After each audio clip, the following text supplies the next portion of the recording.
morning, good afternoon, and good evening to all our viewers. Welcome back to this broadcast. If you are joining us right now, I want to welcome you all back.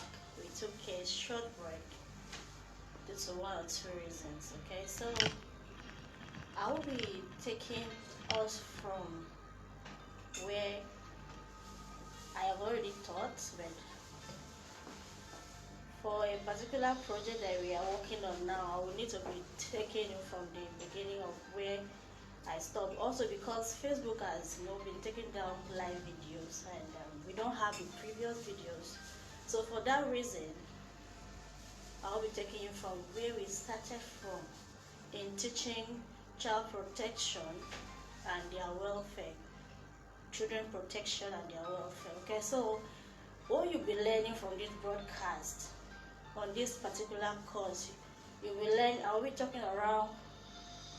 describing the importance and the need for child protection, why it is very important that we protect children, and I'll be analyzing the historical context and the evolution of child protection, how it all started, how the world was seeing children, and how it has taken us from that time to where we are today, how it was seen then historically and how it is being seen now. I'll also be talking about the different types of abuse, which include physical, emotional, and sexual abuse that children experience. I'll be talking about how you can recognize the signs and symptoms of child abuse and neglect. I'll also explain how to promote safe, resilient community and against child abuse. So I will also talk about the roles of education and how you should report child abuse. Okay, so those are some of the learning outcomes you are likely to hear from us as we begin this broadcast. All right, I will go around and talk about the definition and the importance of child protection. Alright, so child protection is something. It can be defined as the protection, as an act of preventing and addressing abuse, neglect, exploitation, and violence against children. That is what child protection. That's one of the ways. In different English, different dictionary, different definitions, it can be defined in different ways, but in this context, it is about preventing, can define as a prevention, a preventive act that address abuse and neglect, exploitation, and violence against children. So when we say a child, who is a child? Where is a child? So for instance, you say this person's child. You can be over 18 and above, and you're somebody's child. Your parents birthed you. You are their child. You are their son or their daughter. But in this context, when we talk about the person that is likely and is vulnerable to abuse, the person isn't an adult. The person isn't someone from 19 and above. The person is someone from 18 years downward. That is who a child is. So it is someone that is under the age of 18 years old. So, and this was given as this definition of who a child is was defined by the Convention of the Rights of a Child. There is such thing as the Convention of the Rights of a Child these are the convention, a treaties that stated out the right of a child, why a child should not be abused, and the consequences of if you abuse a child. So there's such thing as the Convention of the Right of a Child. This let us know, it will let people know that children matters. Children matter, the right of children to matter. Not because they are young, not because they are little, you should step on them, you should abuse them, you should take advantage of them. So there is a body, a law that protects children and their rights. And this law was made, was formed by the Convention of the Right of a Child. So, but when I say 18 years downward is the definition of who a child is, there are different laws and countries who have their different age threshold.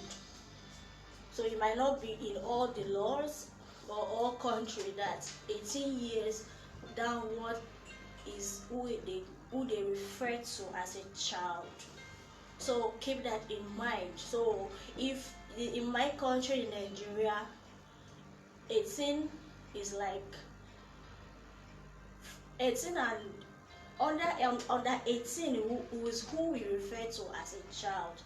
So from that upward, we refer you to as an adult.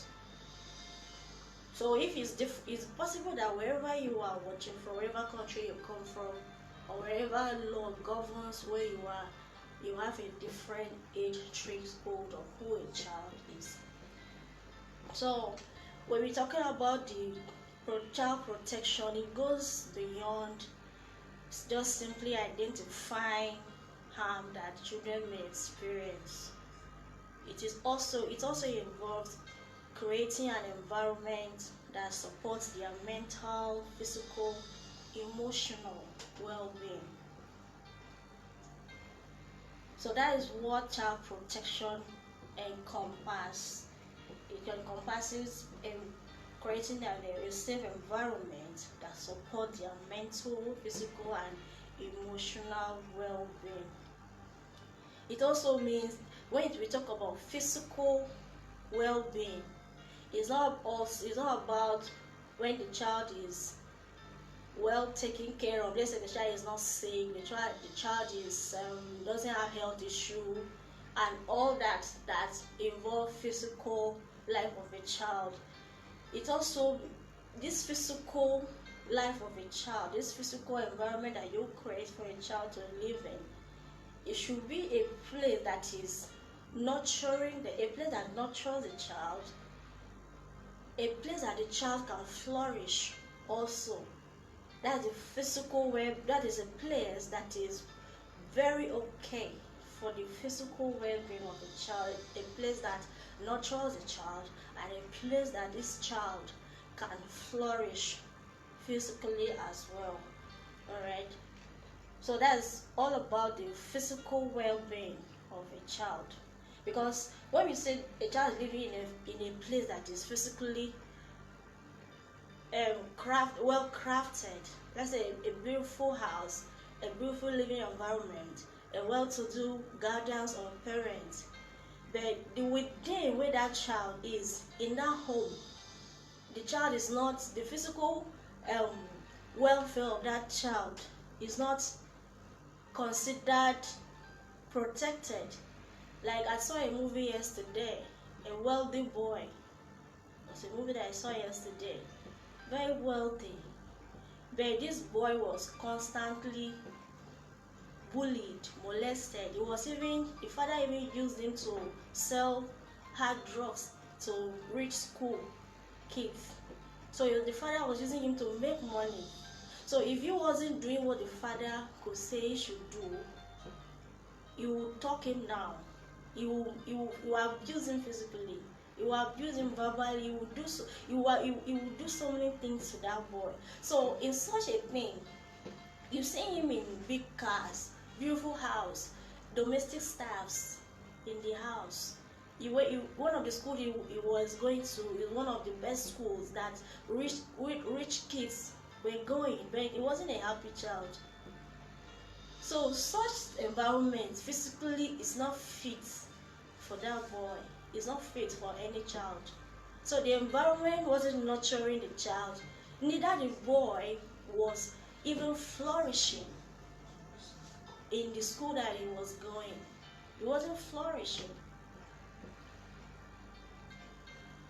So we have to take note of when we are creating, we talk about creating a physical environment for a child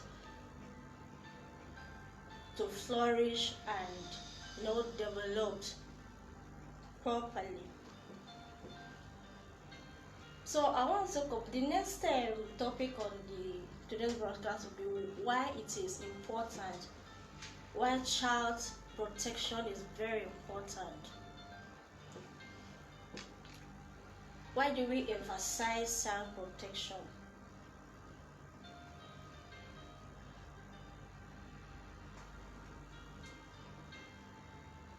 So the number one reason why child protection is very important all over the world, wherever the child is from, however the child comes, yes, because we are going to go deep.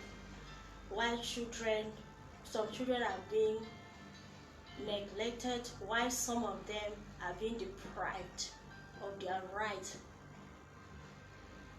So why it is very important that you protect children? Number one is for their physical and mental well-being. So children protection from harm and abuse, this greatly increases their likelihood of living a healthy life. When you protect a child's physical and mental well-being, they are going to be healthy children. You have healthy children that live good life. You won't have timid children, and you won't have children that will grow into a timid and irresponsible adults. You will have children that who live and grow well and develop well and become responsible and adaptive adults. That's one of the reasons it is very important that we protect the physical and mental well-being of the children. So when children are exposed to abuse and negligence, this can have a deep and a lasting impact on their life. And you know that when they are affected, it affects the society, it affects the family where they come from, it affects the community, it affects any gathering or any association they will grow to mingle with, to associate with. It affects them that way. But when you protect these children, they grow to become adults that are acceptable in the society. And so when we have a society that is less of criminal acts, irresponsible behavior, or unacceptable behaviors and all that. So when you protect children, the lasting impact on it will have this lasting impact on their psychological, emotional, and physical well-being. So that's one of the very important reasons child protection should be emphasized. It should be emphasized, and it should be respected, cultivated, and nurtured and practiced at the same time by every one of us. So protecting children, the second point that is very important why we should protect children is that it is the foundation for the future. Protecting children creates a great foundation for the future of the family, because I like to start from the family. Family is not about blood ties. It's not about the biological family of that child, wherever that child grows up from.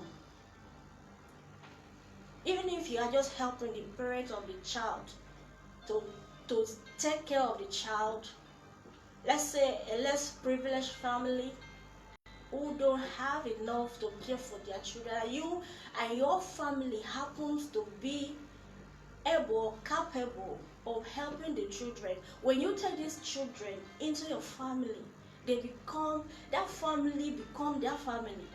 You make them your family, not discriminating them. So that's what family is all about. When the child grows up, the child is your family. Any child that is under your care, take that child as your family. Because the truth is that every child needs an adult to do anything in this life. You can't just abandon a child. Even if you are a school teacher, even if you are a guardian, a caregiver, or the biological parents of the child, an aunt, an uncle, whoever you are, that you have a child under you, that child is your family. Take that child as your family. Because at that point, when you are caring for that child, it doesn't have anybody to rely on. It's solely, the child is relying on you solely to do anything he wants to do. So you cannot just leave children alone just like that. So it is the foundation for the future. Protecting children's rights is the foundation for a brighter future. A brighter future of you, the family who is raising the child, the community in which the child resides upon, and then the society which the child belongs. So when you protect the children, it will give a brighter future. It creates a good foundation for a brighter future. So in this note, a protected and nurtured child is more likely to grow into a confident and a well-adjusted adult. I've said that before. So who wouldn't want to have an adult who is confident and well-adjusted?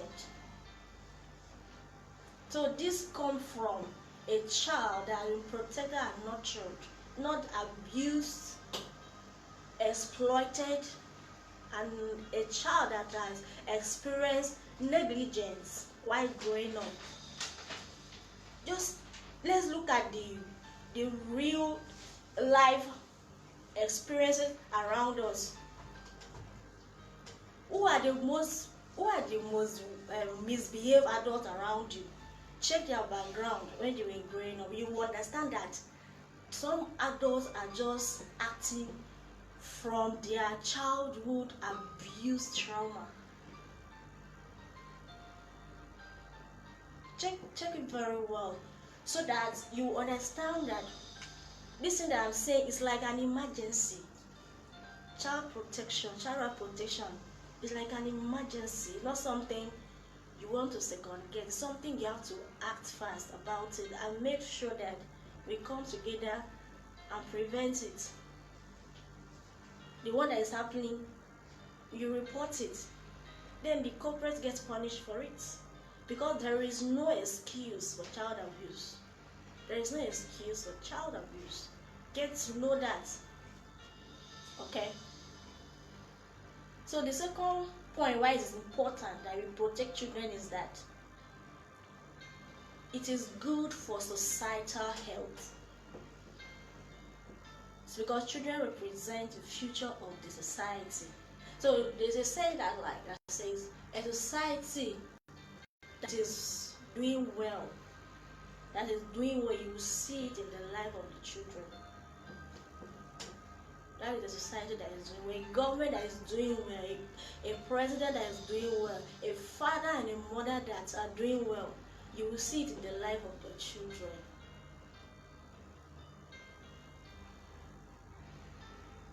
So by protecting these children, so we are ensuring that we will have a brighter and a more prosperous future for our communities and nations. So the societies that emphasize child protection, they tend to have lower rates of crime and suicide and social unrest. We know that we cannot completely or in a percentage of 100 curb down this societal unrest because of what some people have been through when they were young, this thing still continue to happen. But what can you do? Always think of what can I do to help a child? What can I do to help a vulnerable child? And if you are capable, what can I do to give a child a voice? One of the ways you can do that is support organizations like ours. Because what we do is to protect children, give them voice, send them back to school, encourage them, nurture them. That's what you can do. That your neighbor that you see that the family isn't doing well, you are capable. What you can do is to help the children. So always think on your own that what can I do to help a vulnerable child? What about that child that's been subjecting to hugging on the streets? And you know that this child is supposed to be in school. And you are capable, what can you do? You can support the family. You can empower the family of that child. So there are many things you can do. You can support orphanage. You can support a widow or a widower who has children. You can do that to help the children grow. So by so doing, we have a society that is not full of crime and societal unrest if you do that. So the third reason why it is very important to protect children is that it will help them to uphold their rights. It will help them because when you protect these children, because they are just like everyone else, you do not look down on them. You make them know what their right is. It will make them to know that, oh, this is my right. For instance, like me, why I went through child abuse in my life was I didn't know my rights. Do you know that I was actually exploited and I still felt they were doing me a favor because of the things that they were saying to me then? If I had known my right that, look, at the age of 12, I cannot be working as a domestic staff, doing things that an adult domestic staff could have been doing. Taking care of a child, and I was a child, fully taking care of a child. If I have known my rights, honestly speaking, I would have, taken action. Or I also said I feel that my family too didn't even know what child protection was all about, because why did they even start that at first place?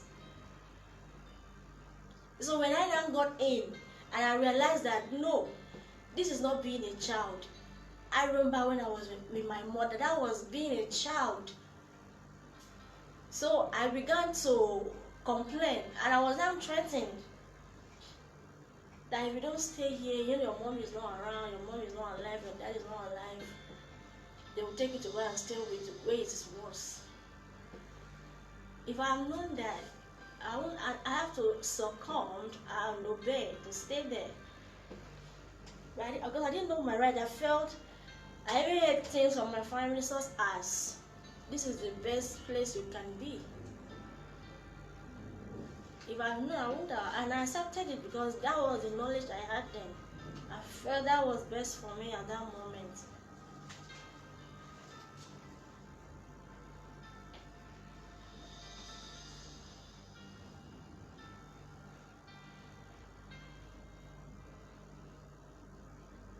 So those are the few important few. There are so many reasons and so many important reasons why you should protect children. But this is just the four points that I put down here.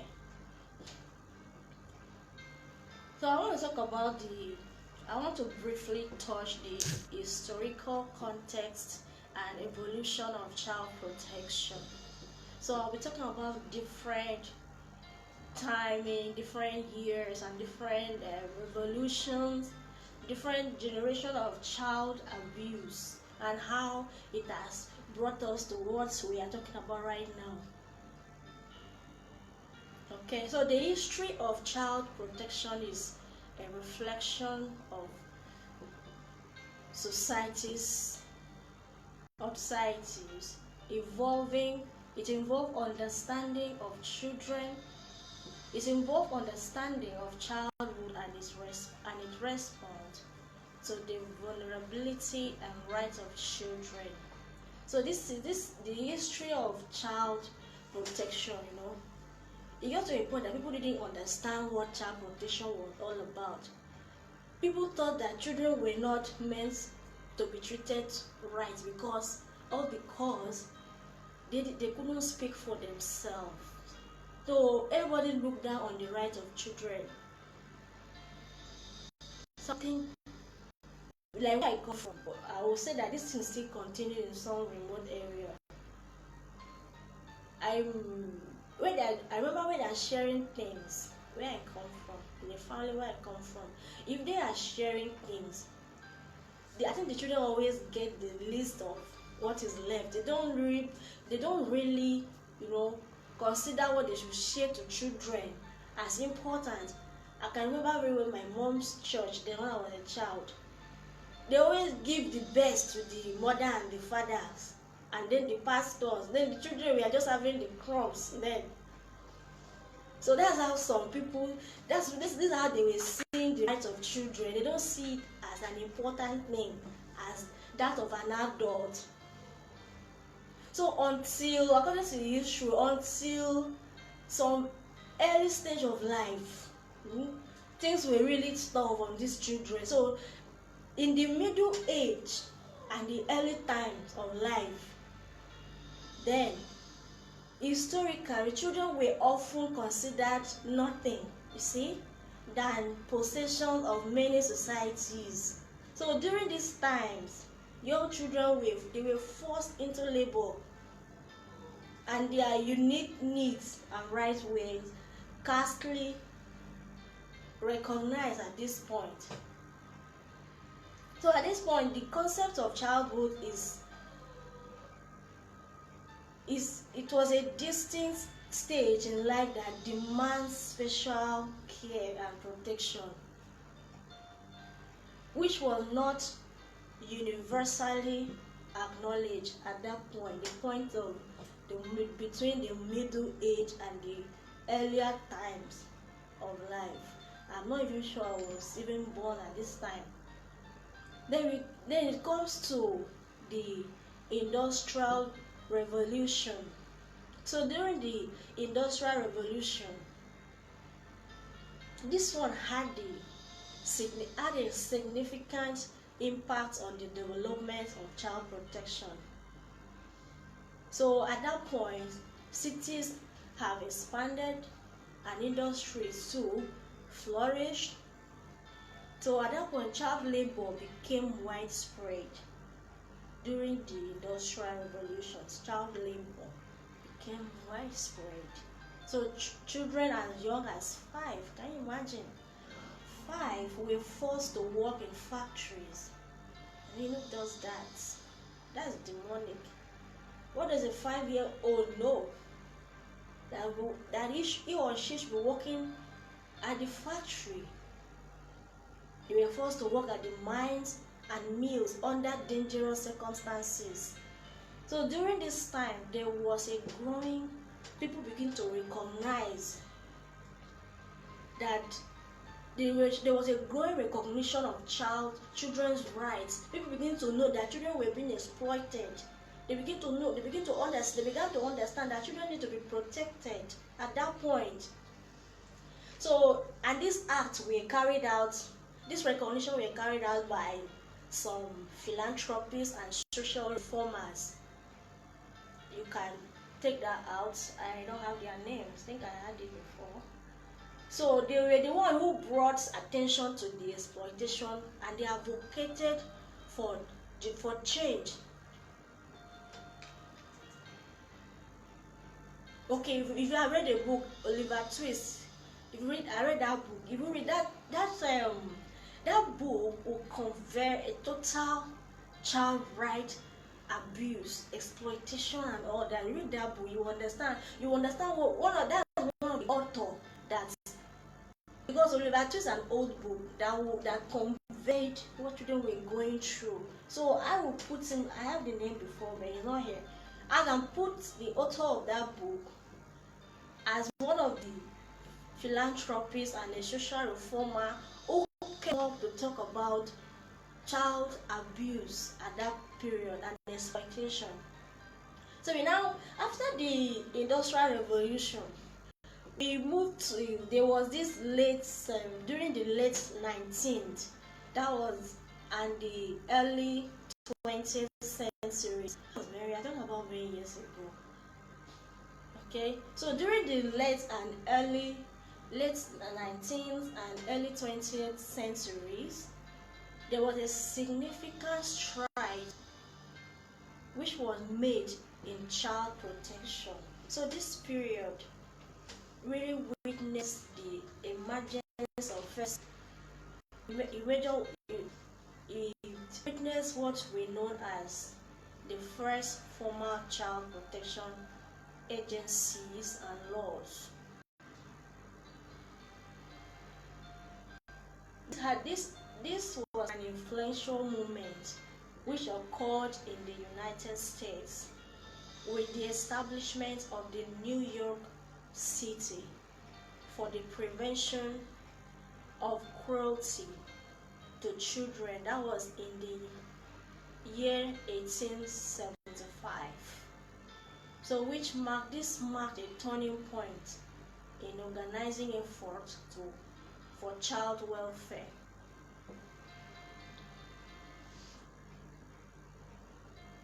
So to add to that, when this law was formed, many countries enacted legislation against child labor, and they began establishing formal education systems, recognizing the crucial role of childhood development. That was it during that period of time. So it came to the post-World War II era. You see, it kept getting better. It kept getting better. Now, during the post-World War II era, the horror of World War II brought increased international attention to human rights, including the rights of children. You can see it kept getting better. So the United Nations, founded in 1945, quickly began developing conventions and treaties to safeguard children's rights. So this effort ultimately led to widely endorsed convention in the rights of the children in the year 1989. So now we are in the period we are right now. Let's talk about it. It is called the modern time. What is the modern time concerning child protection all about? That is today, where me and you are. So in today's world, child rights and protection are paramount, and many countries have established comprehensive legal and social systems that ensure their well-being. We have such as child protection agencies, along with stringent law against child exploitation and abuse. They are now in common place, one voice, common place. So there have been a global collaboration that has been formed to safeguard the rights of every child. Do you know the rights of the child where you are? The government have done that. check it out. You need to know. If you witness an abuse, exploitation, or negligence, you know, of a child, do you know how to go about it? You need to know. You need to be equipped with this knowledge, so that we can all put hands together and protect vulnerable children everywhere around us. So there are laws. Gone are those days that the rights of children did not matter. Now it matters. It's a big deal with consequences. So that's why I keep saying there is no excuse for abusing a child. There's no excuse. There are laws that govern their rights, and if you break it, you will pay the consequence for that. So you need to know what is the right of a child in your country, in your state. Under the United Nations, what is the right of a child that a country must protect, a state must protect, an individual must protect. You have to know that. I know we are so busy, and sometimes we feel we know some things. Is knowing things, acquiring knowledge of a particular thing. It's not about how old you are. If you don't know it, you don't know it until you are taught, or you are told, or you are informed, before you can know these things. And I'm telling you today that if you didn't know it, that there are such things as children's rights, know it today that they exist. And as we teach, we are going to get down to some of them. And I want to urge you to also make research. We are in a digital world where you can just, on your computer, your phone, you find out so many things that you want to find out, and equip yourself with knowledge and awareness. Okay? So we are in a world that child rights is now a very important thing to practice. So that is it briefly about, that's just a brief historical background of how child protection has been, moving from one stage of life to another till now that we are in. So let me just tell you that it is important that we acknowledge that challenges still exist. Despite all this, despite that there are laws, governing child protection, that there are still challenges that children still go through.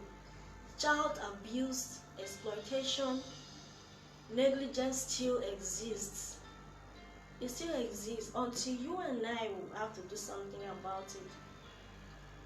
Though we have made a significant progress, there have been significant progress, but there are still challenges that you and I still need to know. For instance, we have cultural differences, traditions, and socio-economic factors that keeps violating the rights of many children all over the globe. So when you understand the historical background of child protection, it allows you to recognize the advances achieved so far and emphasize the ongoing effort necessary to address this issue. We need to know them. So that is it about the culture, the historical background of child right protection.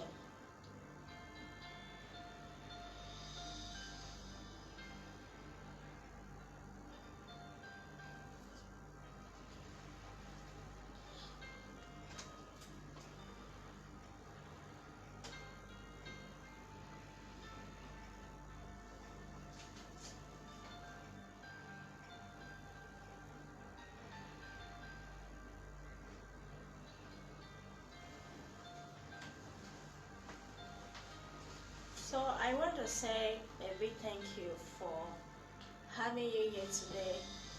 and welcome back to joining us.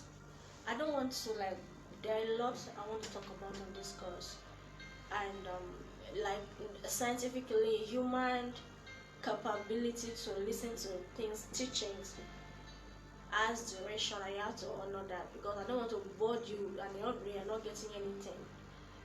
Okay, so we take it time by time. The main thing is that you get the message, not just be coming here on live to blast you or bombard you with so many information, because it's a continuous thing. Like let me say, it's a calling. We must teach this thing. We must create awareness, educate people, emphasize this thing. So it's not until when I bombard you with the whole course. So as for today, my name is Rebecca Udom-Udofia. I'm a family psychology specialist. So we focus on, helping vulnerable children, enforcing the rights of children, empowering children, and giving children voices under Kids Shield Network or Kids Shield Foundation. So thank you very much for joining us. I'll come your way by next week Sunday. You have a wonderful day.